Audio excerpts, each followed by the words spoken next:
Hi friends, welcome to my channel. যে কথাটা আমি বারবার বলে আসছিলাম তা এবার সত্য বলে প্রমাণিত হলো।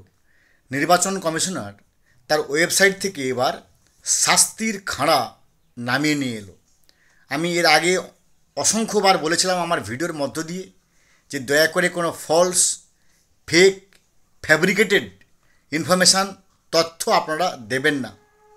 মুর্শিদাবাদ জেলাতে ইতিমধ্যে একজনকে পাওয়া গেছে যিনি হচ্ছেন 65 সানসের বাবা, অর্থাৎ একজন লোকের বাবা দেখিয়ে 65 জন ইনুমারেশন ফর্ম ফিল আপ করেছে।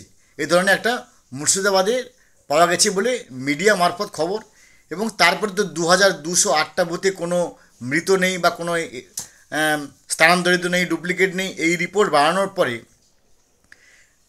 কমিশনার পুরো বুঝতে পেরেছে যে সারা ভারতবর্ষ আলাদা আর পশ্চিমবঙ্গ বোধহয় আলাদা।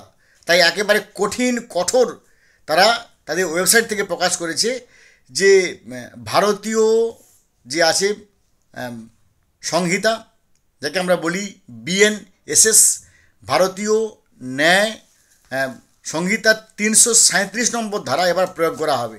যদি কোনো ভোটার ইচ্ছাকৃতভাবে ফলস তথ্য দেন, ফ্যাব্রিকেটেড তথ্য দেন, ফেক তথ্য দেন for his or her own purpose, তাহলে BNSS-এর 337 নম্বর ধারা তার উপর প্রয়োগ করা হবে, যেখানে তার 7 বছর পর্যন্ত জেল হবে এবং জরিমানা হবে।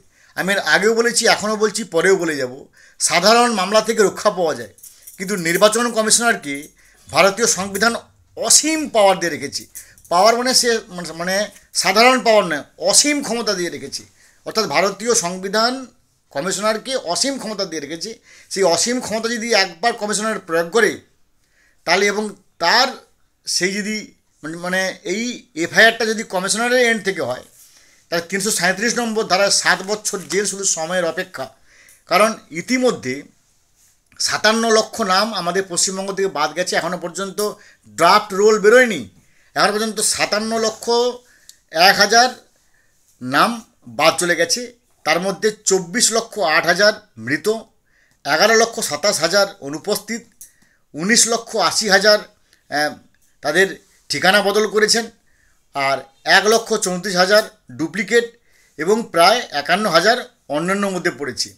আবার প্রায় 29 লক্ষের বেশি মানে আজ পর্যন্ত, যেখানে দেখা গেছে যে 2002 সালের সঙ্গে কোনো মিল নেই। না ম্যাপিংয়ে মিল আছে, না ম্যাচিংয়ে মিল আছে, না প্রোজেনি মিল আছে। তো এই যে no progeny, no matching, no mapping, এবং অলরেডি কমিশনার তার ওয়েবসাইট থেকে ঘোষণা করেছে যদি কোনো ইনুমারেশন ফর্ম ফিল আপ করেন মিথ্যে কথা দিয়ে, ফেক, ফলস, ফ্যাব্রিকেটেড নিউজ দিয়ে, তাহলে ভারতীয় ন্যায় সংহিতার 337 নম্বর ধারা তার উপর প্রয়োগ করা হবে, যেখানে তার 7 বছর জেল হবে এবং জরিমানা হবে। So be careful. ভালো থাকুন। Have a good day. Thanks.